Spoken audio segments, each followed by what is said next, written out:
चलती गाड़ी में सोना अच्छी बात नहीं है।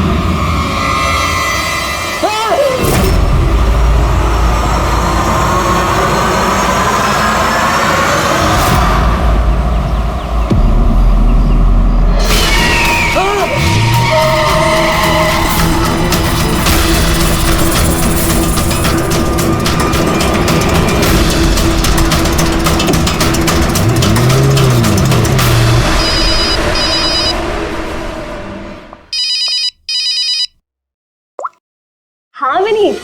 लीला help me, Leela please help me Leela. क्या हो गया विनीत, तुम इतनी टेंशन में क्यों लग रहे हो? लीला ये लोग मुझे मार डालेंगे लीला। कौन मार डालेगा विनीत, तुम किसकी बातें कर रहे हो? लीला आई थिंक मैं लाइफ में कभी तुमसे नहीं मिल पाऊंगा लीला। विनीत बकवास बंद करो। कहाँ पे हो तुम, मुझे अपनी एग्जैक्ट लोकेशन बताओ। मैं सर्विस्टन रोड पे हूँ, पुराने पोस्ट ऑफिस के पास। विनीत एक काम करो, तुम वहीं पे रुको, मैं टैक्सी लेके अभी वहीं पे तुम्हें लेने आती हूँ। हेलो लीला। हेलो विनीत, तुम ठीक हो? फोन को भी हेलो लीला। ये फोन को भी अभी कटना था।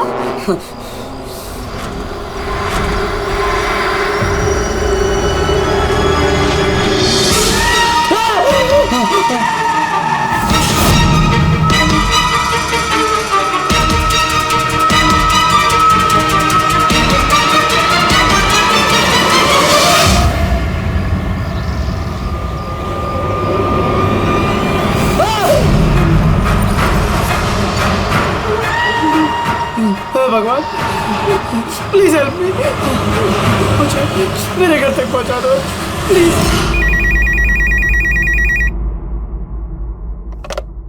Hello CID bureau. Hello ma'am, ma'am please मेरी मदद कीजिए। मैम मेरे पति इस वक्त बहुत बड़ी मुसीबत में है। क्या सब क्या हुआ आपके पति को? मैम उनकी जान खतरे में है, वो मुझे मारना चाहता है। मैम प्लीज उन्हें बचा लीजिए प्लीज। क्या वो इस वक्त आपके साथ है? नहीं मैम, मैम वो इस वक्त अपनी गाड़ी में है। वो सेबेस्टियन रोड के पास जो पुराना वाला पोस्ट ऑफिस है वहाँ पे। अच्छा सुनिए मैम, देखिए हमारे 2 ऑफिसर्स उसी एरिया में हैं। आप हमें आपकी गाड़ी का डिटेल दीजिए। वाइट बैक्स्टर है और गाड़ी का नंबर है 2536। मैम आप उन्हें बचा तो लेंगे ना? आप फिक्र मत कीजिए, आपके पति को कुछ नहीं होगा। ओके पूर्वी, अभिजीत को फोन करो, उसे गाड़ी की डिटेल्स दे दो और उससे बोलो कि अर्जेंट है।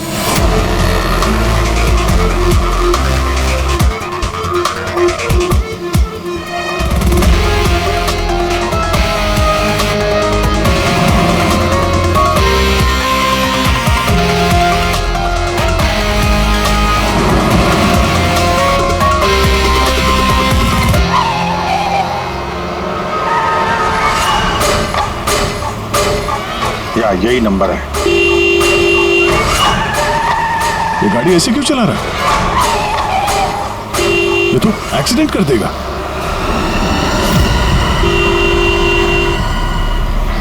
मुझे माफ कर दो, मुझे माफ कर दो, मैं मरना नहीं चाहता, मुझे माफ कर दो।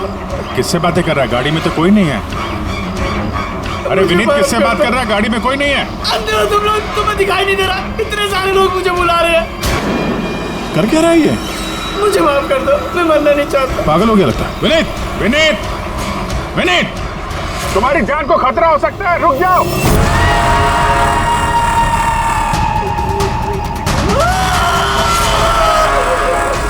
अंकल मेरे साथ खेलो ना, बहुत मजा आएगा।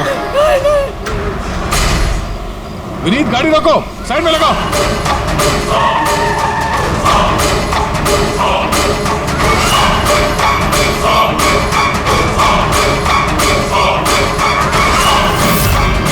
रुक जाओ विनीत, विनीत।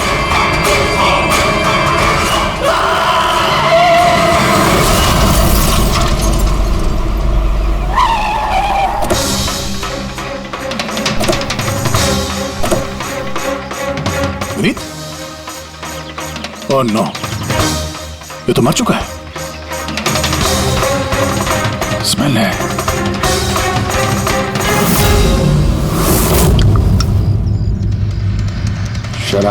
शराब पी के गाड़ी चला रहा था, लेकिन ये गाड़ी में बात कैसे कर रहा था? शराब के नशे में बड़बड़ा रहा होगा। शराब पी के तो यही होता है, एक्सीडेंट।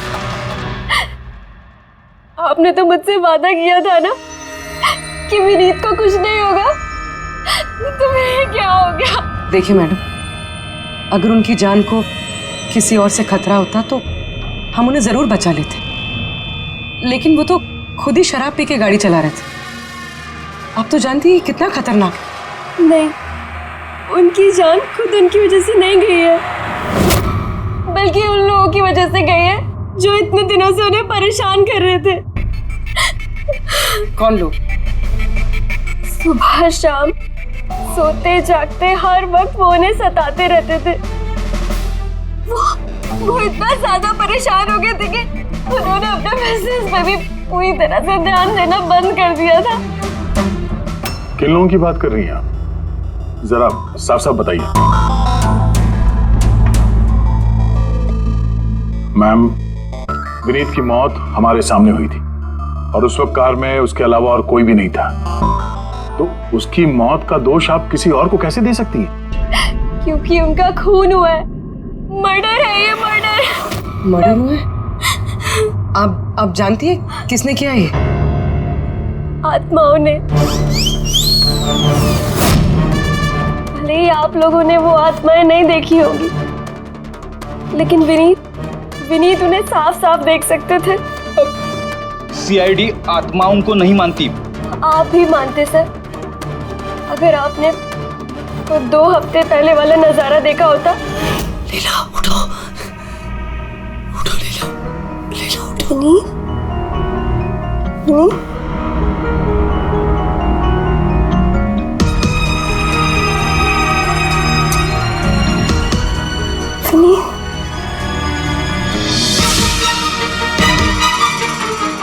विनीत, लीला, क्या विनीत? वहाँ देखो, कबर्ड के ऊपर।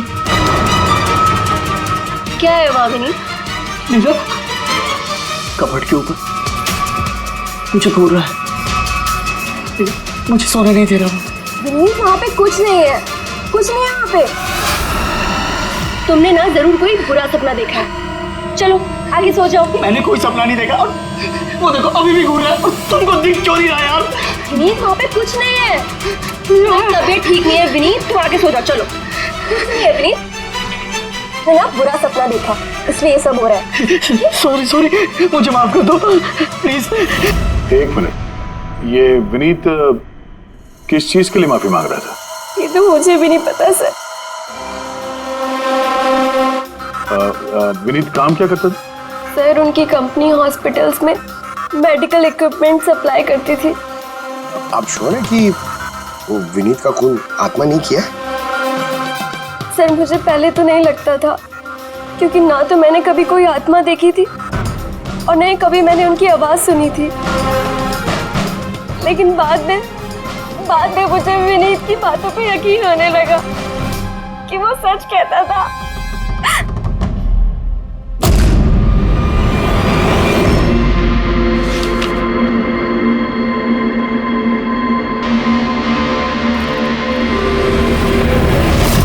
हाँ बॉस, इसकी मौत की एक ही वजह नजर आ रही है, इसके सर पर लगी हुई है चोट जो इसे एक्सीडेंट के दौरान लगी। पक्का डॉक्टर साहब, कोई और वजह नहीं? अब विसरल सैंपल्स को चेक करना अभी बाकी है, लेकिन प्राइमा फेसी तो यही दिखता है कि मौत की वजह एक्सीडेंट है। अब बॉस, इसके खून में हमें अल्कोहल की बहुत ज्यादा मात्रा मिली। मुझे लगता है उसी की वजह से इसे हेलुसिनेशन होने लगे और इसने टक्कर मार दी। मतलब ये खून का मामला नहीं है। हम फ्यूनरल के लिए बॉडी को लौटा सकते हैं। अगर कुछ डाउट हुआ तो विसरल सैंपल से पता लग जाएगा। पता नहीं सर क्यों अभी मुझे ऐसा लग रहा है कि ये केस उतना सीधा नहीं है, क्योंकि जब हमने लीला से पूछा कि ये विनीत किससे माफी मांग रहा था तो वो बात को टाल गई। हम लोग भी फ्यूनरल में जाएं क्या? वहाँ रिलेटिव भी होंगे, फ्रेंड्स भी होंगे, बहुत सारे लोग होंगे। देखते हैं कुछ पता चलता है। जाओ, जरूर जाओ फ्यूनरल में।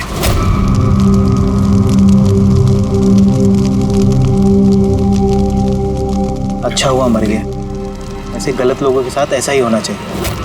तुमने बिल्कुल ठीक कहा, इसकी मौत इससे बदतर होनी चाहिए थी। बस अब उस दिन का इंतजार है जब उन दोनों की भी चिता जलते हुए देखूंगा। उस दिन तुम सबको बहुत बड़ी पार्टी दूंगा मैं।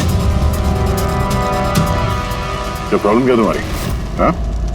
यहाँ पर एक आदमी की चिता जल रही है, शौक मनाने के बजाय जश्न मनाने की बात करो तुम लोग। क्यों ना मनाऊं जश्न? अरे असली जश्न तो उस दिन मनेगा जिस दिन ये दोनों भी अग्नि की भेंट चढ़ेंगे। वो दोनों अग्नि की भेंट चढ़े या ना चढ़े, तुम सीआईडी के हत्थे जरूर चढ़ोगे। सर अगर आप लोग सीआईडी से हैं तो आपको मुजरिमों का साथ देने के बजाय हम लोगों को इंसाफ दिलाना चाहिए सर। एक मिनट कहना क्या चाहते हो, पूरी बात बताओ। सर मेरा नाम रोहित है और मेरे पिताजी पर्पल हॉस्पिटल में एडमिट थे। डॉक्टर सर वो वेंटिलेटर पे। डॉक्टर नर्स डॉक्टर का रिलैक्स। मेरे पिताजी मर रहे हैं वहाँ पे, प्लीज डॉक्टर को बुलाइए प्लीज। क्या हुआ? क्यों शोर मचा रहे हो? शोर न मचाऊं तो क्या करूं? मेरे पिताजी मर रहे हैं वहाँ पर और आपका स्टाफ यहाँ बैठकर मक्खियाँ मार रहे हैं। आप शांत हो जाइए प्लीज, आप जाइए पेशेंट के पास, हम आते हैं। मैम प्लीज जल्दी कीजिए प्लीज। हाँ गजब हो गया, सारे के सारे वेंटिलेटर्स एक एक बंद हो रहे हैं। यस मैम, हमारे 2 इंटर्न्स मैनुअली ऑक्सीजन दे रहे हैं कुछ पेशेंट्स को। मैम हर पेशेंट के साथ ऐसा नहीं हो सकता, अगर वेंटिलेटर्स ठीक नहीं हुए तो पेशेंट मर जाएंगे। धीरे बोलो। अरे ये हॉस्पिटल के रेपुटेशन का सवाल है, अगर मरीजों के घर वालों को पता चल गया है ना फिर बवाल हो जाएगा। आप प्लीज 2 मिनट का वक्त दीजिए, हम सोल्यूशन। मैम एक एक करके सारे वेंटिलेटर्स बंद हो रहे हैं, बाकी के वार्ड्स में चेक करो। Okay ma'am. अरे वो सप्लाई विनीत को फोन करो ना, वो ही अभी कुछ कर सकता है, बस टेंशन लेने की जरूरत। डॉक्टर महक हुआ क्या है सर? वेंटिलेटर बंद हो गए सारे। आप प्लीज शांत रहिए, मैं बात करती हूँ ना।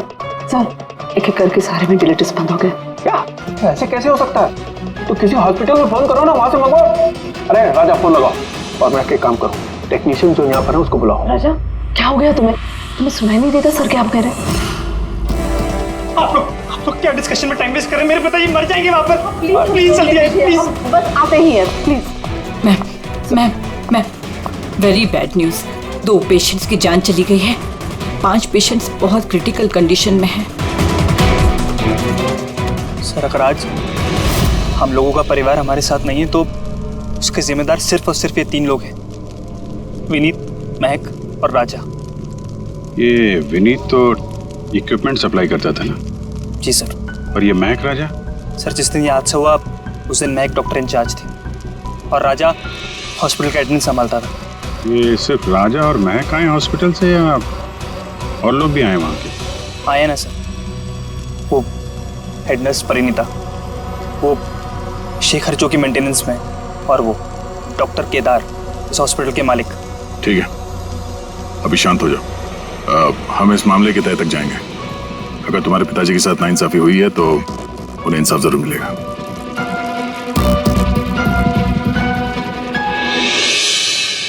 समझ में आया कि ये विनीत माफी क्यों मांग रहा था। मुझे माफ कर दो, मैं मरना नहीं चाहता, मुझे माफ कर दो। और ये भी समझ में आ रहा है कि विनीत की मौत से इतने लोग खुश क्यों हैं। यानी विनीत की मौत का जिम्मेदार कोई भी हो सकता है। अब विनीत के बाद खूनी का अगला निशाना ये महक और राजा हो सकते हैं।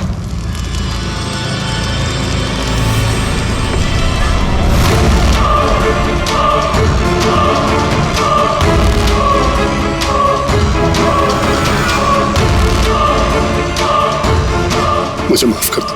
तुमने मुझे क्यों मरने दिया? मेरा पीछा मत करो।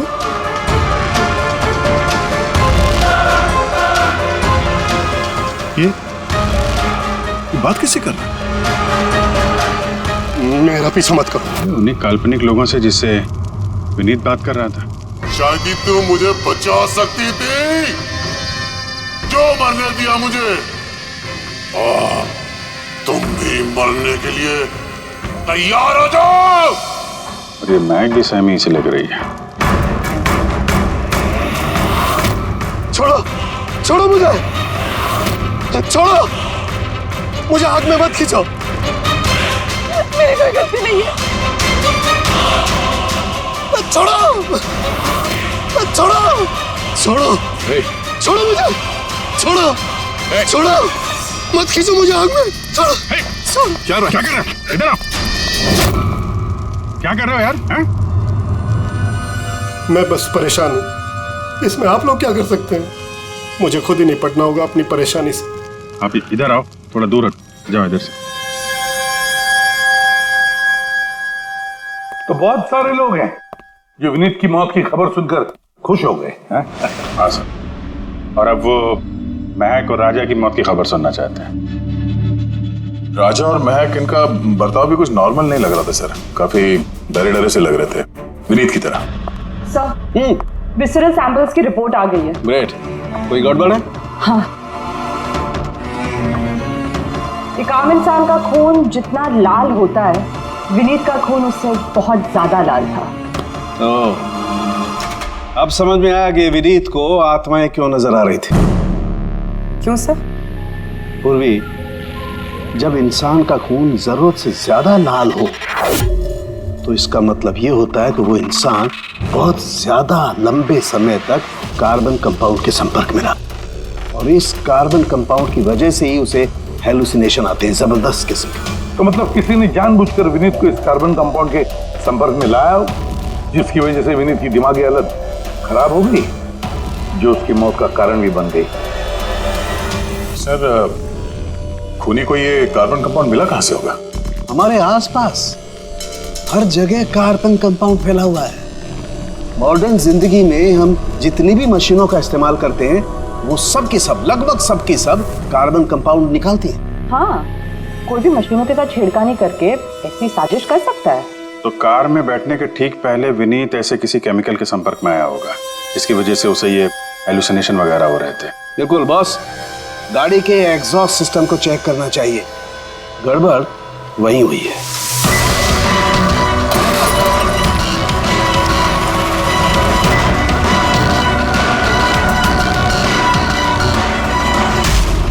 सालों के सर तो सही बोले थे सर। भाई, इसमें से तो केमिकल भर के आ रहा है।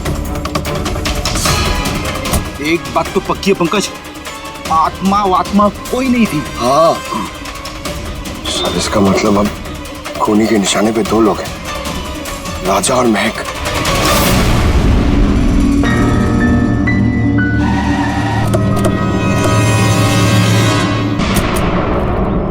फ्यूनरल में राजा का बर्ताव ठीक नहीं था, अभी भी उसकी मानसिक स्थिति ठीक नहीं है।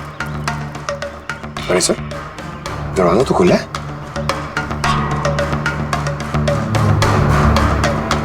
ये खूनी राजा तक पहुंच तो नहीं गया? ये क्या माहौल है? कैंडल्स,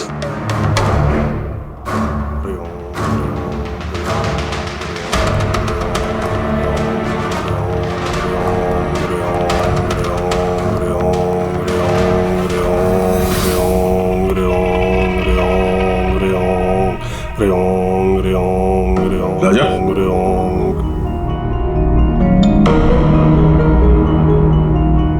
आप ठीक हो? कौन है आप लोग? सीआईडी। विनीत के अंतिम संस्कार में मिले थे हम लोग। दिमाग में कूदने वाले थे, हमने तुम्हें रोका था, भूल गए? अब आप लोगों को मुझे रोकने या बचाने की जरूरत नहीं पड़ेगी। जब तक विनीत का खूनी पकड़ा नहीं जाता, तुम्हारी जान को भी खतरा है। अच्छा, सच सच बताना, उन 12 मरीजों की मौत क्या तुम्हारी लापरवाही की वजह से गई थी? खबरदार जो मुझ पर ऐसा गंदा और झूठा इल्जाम लगाया था। मैं निर्दोष हूं और कोई नहीं मरा मेरी वजह से। शांत शांत। राजा बड़ी मुश्किल से शांत हुआ है, इसे गुस्सा मत दिलाइए। आपकी तारीफ? श्लोक नाम है मेरा। मैं राजा की इस बुरे वक्त से बाहर निकलने में मदद कर रहा हूं। ओह, तो आप साइकियाट्रिस्ट हैं? साइकियाट्रिस्ट नहीं, साइकिक, मीडियम। इस दुनिया और दूसरी दुनिया के बीच एक पुल समझ लो। दूसरी दुनिया? दूसरी कौन सी दुनिया? वही आत्माओं वाली दुनिया। वैसे हम भी एक पुल है, मुजरिमों की दुनिया से लेके जेल के अंदर सलाखों के पीछे तक पहुंचाने का पुल। पर सर, आप मुझे सलाखों के पीछे क्यों डालना चाह रहे हैं? मैं तो राजा की आत्माओं से बचाने में मदद कर रहा हूं। राजा को आत्माओं से नहीं, केमिकल पॉइजनिंग से बचाने की जरूरत है। और बंद करो अपना ये ढोंग, समझे? सर, वो कहां इशारा करे? उस बूढ़े आदमी की तरफ जो एसी के पास खड़ा हुआ है। किसकी बात कर रहे हैं? मुझे तो कोई भी नहीं दिख रहा। मुझे भी नहीं दिख रहा। मानो या ना मानो, इस कमरे के अंदर कोई शक्तिशाली आत्मा है जो राजा को नुकसान पहुंचाना चाहती है। अभी पता चल जाएगा।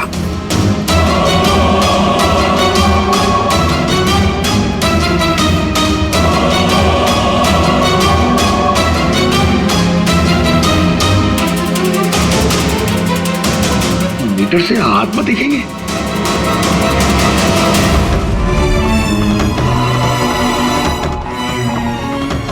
देखा, वो आत्मा एसी के पास ही है। मेरी ईएमएफ मशीन झूठ नहीं बोल सकती।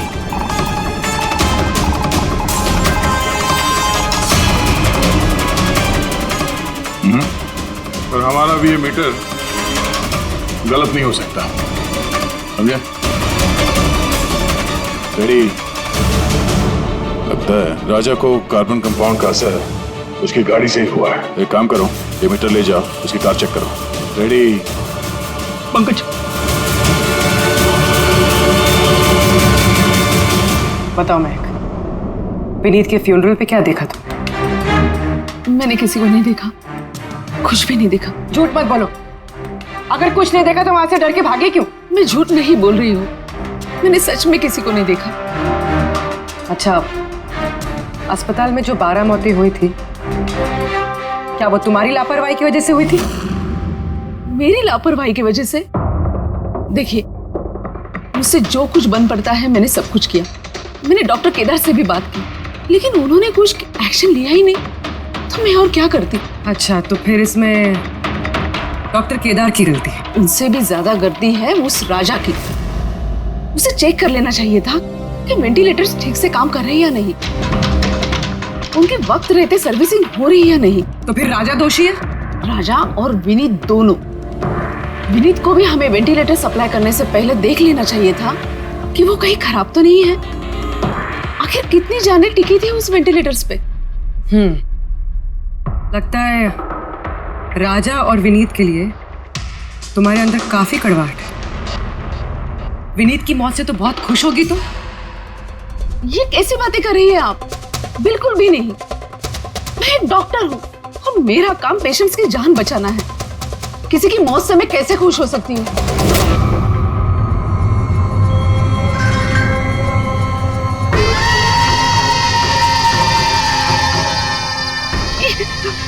वो आ गया, वो आ गया, वो देखिए। लेकिन यहाँ तो कोई नहीं। पीछे है। यहाँ पर कोई नहीं है। देखो, तुम घबराओ मत, जब तक मैं हूं तुम।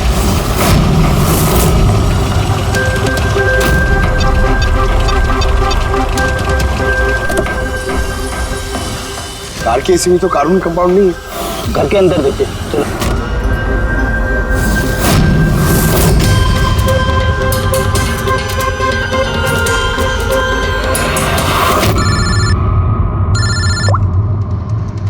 हाँ पूर्वी, महक के घर पे कोई केमिकल नहीं मिला? ठीक है, जब तक वो खूनी पकड़ा नहीं जाता तुम उसके साथ ही रहो, ठीक है? सर, हाँ, कार्बन कंपाउंड यहाँ पे भी नहीं है। कहीं कोई केमिकल नहीं मिलेगा। विज्ञान की दुनिया और केमिकल की दुनिया के अलावा भी कोई दूसरी दुनिया है, मानो या ना मानो। चुप, वो बंद। और जब तक बोलने को नहीं कहा जाए मुंह खोलना नहीं। राजा जी, आपको डरने की कोई जरूरत नहीं है। हम लोग हैं यहाँ पर, जब तक वो खूनी पकड़ा नहीं जाता सीआईडी आपके साथ ही रहेगी। मुझे सीआईडी की जरूरत नहीं है, ये है ना मेरी सुरक्षा करने के लिए। यार ये कैसे हो सकता है? ना राजा के घर में केमिकल मिला, ना महक के घर में केमिकल मिला, कैसे हो सकता है? सर, हमने राजा के घर को अच्छी तरह से चेक किया, एक एक कोना देखा, गाड़ी भी चेक की, कहीं कुछ नहीं मिला। हाँ, मगर क्या अगर कोई केमिकल का इस्तेमाल ही नहीं हुआ है तो फिर राजा और महक को हेलुसिनेशन हुए कैसे? कोई तो वजह होनी चाहिए। और सर, जिस तरीके से विनीत के कार के एसी में केमिकल का इस्तेमाल किया गया है, ये किसी नौसिखिया का काम नहीं लगता है। तो कोई एक्सपर्ट। एक काम करते हैं, मरने वालों के घरों में देखो, शायद कोई ऐसा आदमी हो जो केमिकल्स के बारे में अच्छी जानकारी रखता हो, कोई केमिकल्स में एक्सपर्ट। और हाँ, हॉस्पिटल के उस स्टाफ को बुलाओ। चीफ नर्स जो है ना, हेड नर्स परिणीता, फिर हेड टेक्नीशियन शेखर और मालिक केदार, तीनों को बुलाओ। सर देखते हैं।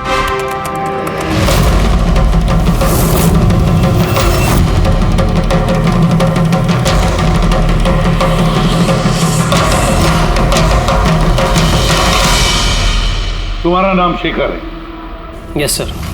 हॉस्पिटल के हेड मैकेनिक, मेन टेक्नीशियन, मतलब हॉस्पिटल में जब भी किसी मशीनरी में प्रॉब्लम्स आ जाते तो पहले तुम्हें पता चलता है। जी हाँ सर। तो हॉस्पिटल के वेंटिलेटर्स खराब हो गए थे, ये तुम्हें पता नहीं था? सर पहले से पता था। तो फिर किया कुछ नहीं क्यों? पता क्यों नहीं किसे? हाँ सर इसमें मेरी कोई गलती नहीं है। तो फिर किसकी गलती? सर मैंने महक को पहले से ही बता दिया था वेंटिलेटर्स के बारे में, कि वेंटिलेटर्स में प्रॉब्लम हो रही है और वो कभी भी खराब हो सकते हैं। और ये वेंटिलेटर्स बंद होने से पहले तुमने बताया था? यस सर, 1 वीक पहले। मैम मैंने आपको एक नोटिस भेजा था, वार्ड टीम के वेंटिलेटर्स ठीक तरह से काम नहीं कर रहे हैं। ओह, मैंने वो तुम्हारा लेटर पढ़ लिया था शुभ। तुम टेंशन मत लेना, मैं कुछ करती हूँ। बट मैम मामला थोड़ा अर्जेंट है। हाँ हाँ मुझे पता है। डॉक्टर महक। यस मैम, आपको अकाउंट्स डिपार्टमेंट में इमीडिएटली बुलाया है। हाँ ओके चलो। Okay ma'am. तुरंत वही शेखर, मैं कुछ ना कुछ करूँगी पक्का। बट सर उन्होंने मेरी बात को सीरियसली लिया ही नहीं। हाँ महक ने वेंटिलेटर्स खराब होने पर पेशेंट्स को बहुत बचाने की कोशिश की, मगर राजा सर इतने घबरा गए कि कुछ कर ही नहीं पाए।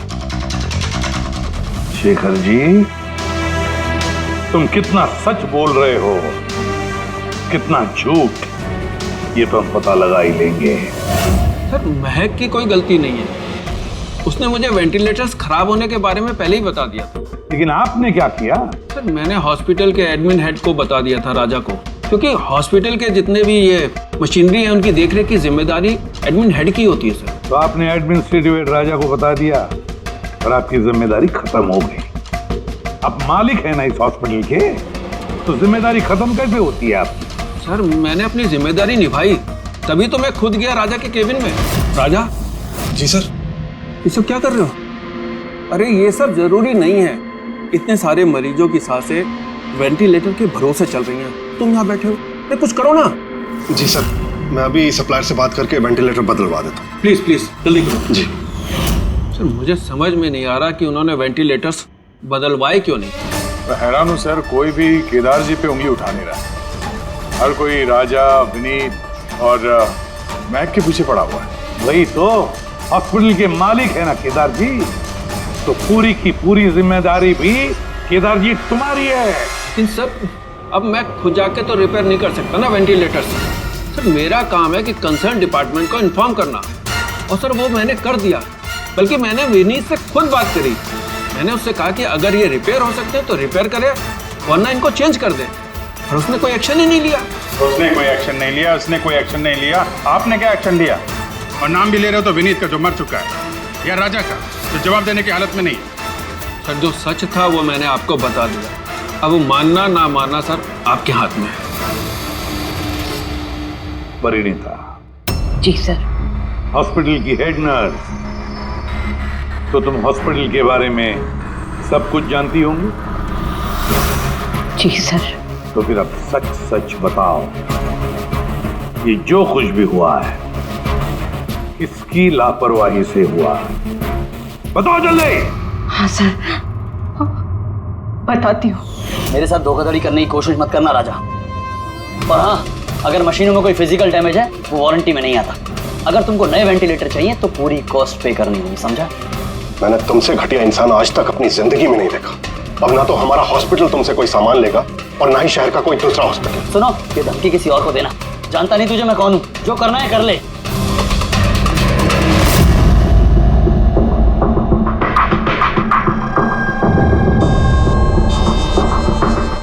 ये जो कुछ भी हुआ है इस राजा और विनीत के झगड़े की वजह से हुआ है। दोनों के झगड़े की वजह से सर इतने लोगों की जान चली गई। राजा को नए वेंटिलेटर का इंतजाम तुरंत करना चाहिए था। सर इन मरीजों के परिवार वालों में से 3 लोग ऐसे हैं जिन्होंने केमिकल इंजीनियरिंग की है। अच्छा, 3 लोग? तो फिर उनकी कुंडली निकालो, देखते हैं।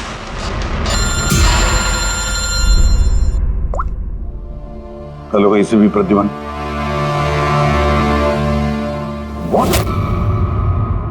ठीक है, हम अभी पहुंचते हैं। क्या सर? राजा की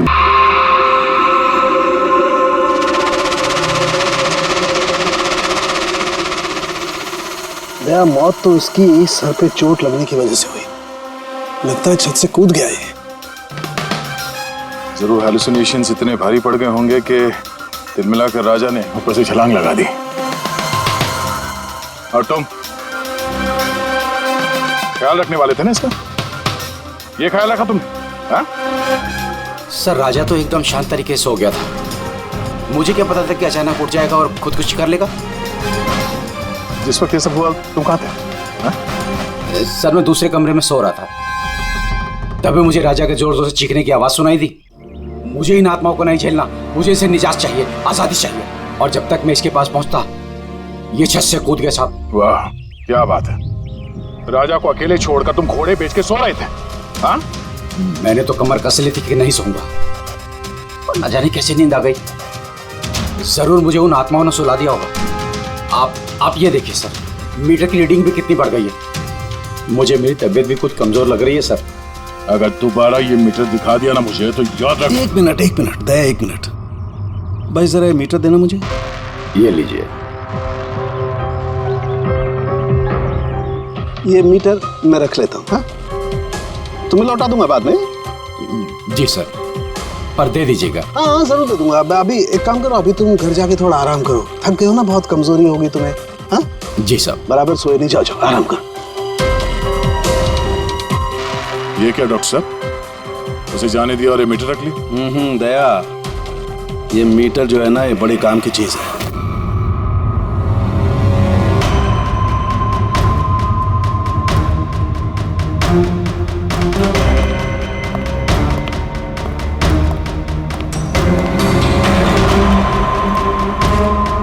इस रूम में चेक करता हूं। हाँ सर। नहीं, ऊपर चलते हैं।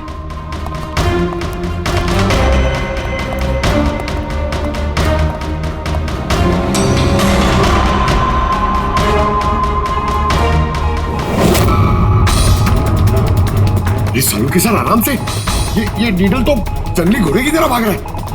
माय गॉड, हम यहाँ पर ऐसे नहीं खड़े रह सकते दया। हमें प्रोटेक्टिव गियर्स पहनने पड़ेंगे। Protective gears? वो किस लिए सर? अरे अपनी सुरक्षा के लिए।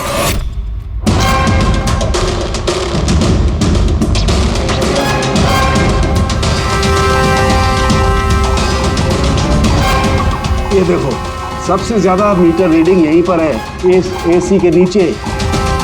मतलब सर वो वहाँ। पंकज खबरदार, जो आत्मा का नाम भी लिया तो। सर ये मीटर किस तरह इशारा कर रहा है? बताता हूँ। बाहर चलो।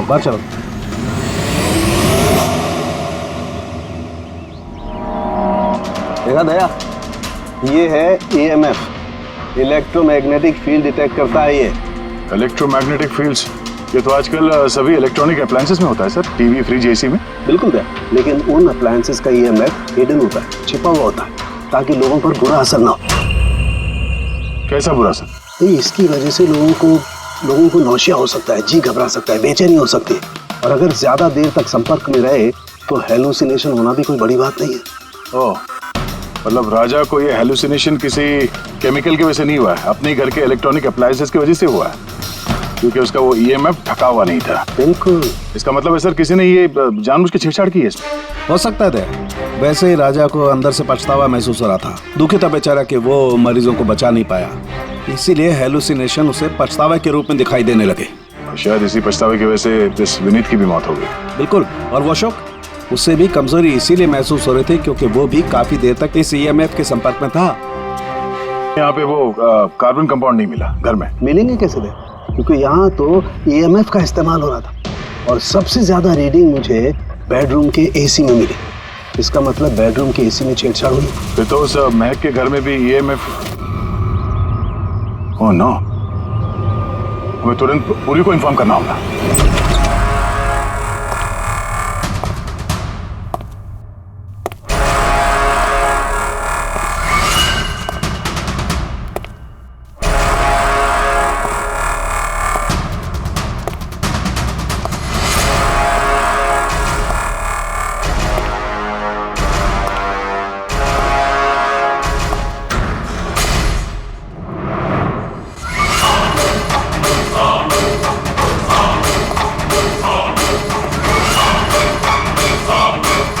जान लेकर चैन नहीं पड़ा तुम्हें, जो फिर से मुझे मारने आई हो।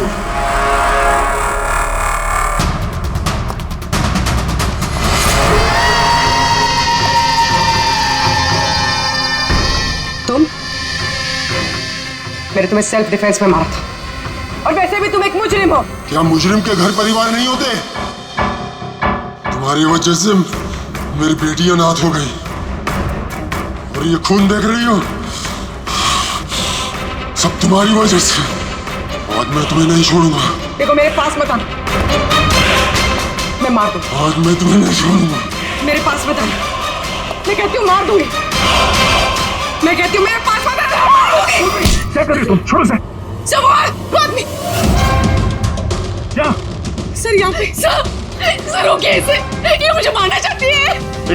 पहले यहाँ से बाहर निकली, जल्दी आउट ऑफ हियर प्लीज, जल्दी फास्ट। ये हैं वो 3 लोग जिनका संबंध केमिकल इंजीनियरिंग से है। सुहास, दीपक और किशोर। खूनी इनमें से कोई भी हो सकता है। नहीं अभिजीत, कार के एसी में केमिकल फिक्स करना अलग बात है, और इलेक्ट्रोमैग्नेटिक फील्ड को इतनी होशियारी के साथ इस्तेमाल करना अलग बात है। मुझे लगता है कोई ऐसा आदमी है जिसे साइंस की, मेडिकल साइंस की बहुत अच्छी जानकारी है, या तो कोई डॉक्टर या कोई साइंटिस्ट। जिसने भी किया उसने पूरा बंदोबस्त किया था इस इलेक्ट्रोमैग्नेटिक फील्ड का, कि ये महक और राजा दोनों कायम के लिए उस ईएमएफ के असर में रहे हैं। हो सकता है जब ये दोनों हॉस्पिटल में अपना काम कर रहे थे तब भी ये ईएमएफ वहां पर प्रेजेंट था। तो फिर सर शायद हॉस्पिटल के किसी मशीन के साथ भी छेड़छाड़ की गई होगी। बिल्कुल दया, बिल्कुल। और ये करने वाला वही है, हॉस्पिटल का अंदर वाला। तो ये वो जगह है जहाँ पे महक और राजा बैठा करते थे? जी हाँ। और कौन कौन आ जा सकता था इस कमरे में? सर सिर्फ स्टाफ वालों को अंदर जाने की परमिशन थी, वो भी अगर कोई काम हो तो। मतलब बाहर का कोई आदमी यहाँ नहीं आ सकता? नहीं सर, यहाँ तक कि मरीजों को भी अंदर जाने की इजाजत नहीं थी। उसका मतलब तो ये हुआ कि स्टाफ का कोई है, मतलब आप में से कोई एक खूनी है। ये आप कैसे कह सकते? ये हम नहीं कह रहे हैं, ये ईएमएफ मशीन कह रही है जिसने हमें सब कुछ बता दिया है। और इस ईएमएफ मशीन के हिसाब से इस एसी के साथ छेड़छाड़ की गई थी। इसका मतलब है राजा और महक को मारने की कोशिश की गई थी, मगर बेचारा राजा मारा गया। एसी के साथ छेड़छाड़? क्या कह रहे हैं आप लोग? हमें तो कुछ समझ में नहीं आ रहा। ये बात इस कमरे में मौजूद वही इंसान समझ सकता है जो खुद खूनी है। और वो आज यहाँ एक प्रोटेक्टिव गियर पहन के आया है ताकि इलेक्ट्रोमैग्नेटिक फ्रीक्वेंसी से उसे कोई नुकसान ना हो। क्यों? कौन है वो?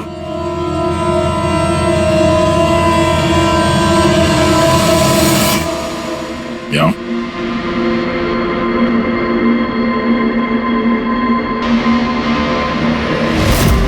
फैशन सेंस तो बहुत अच्छा है तुम्हारा शेखर। कपड़े के अंदर ये सुरक्षा कवच। तुम्हारे सारे पत्ते खुल चुके हैं शेखर। हमने तुम्हारे बारे में सब कुछ पता लगा लिया है। तुम ही यहाँ पे सिर्फ ऐसे टेक्नीशियन हो जो एसी के साथ छेड़छाड़ कर सकते हैं। अब जल्दी बताओ क्यों किया तुमने ऐसा?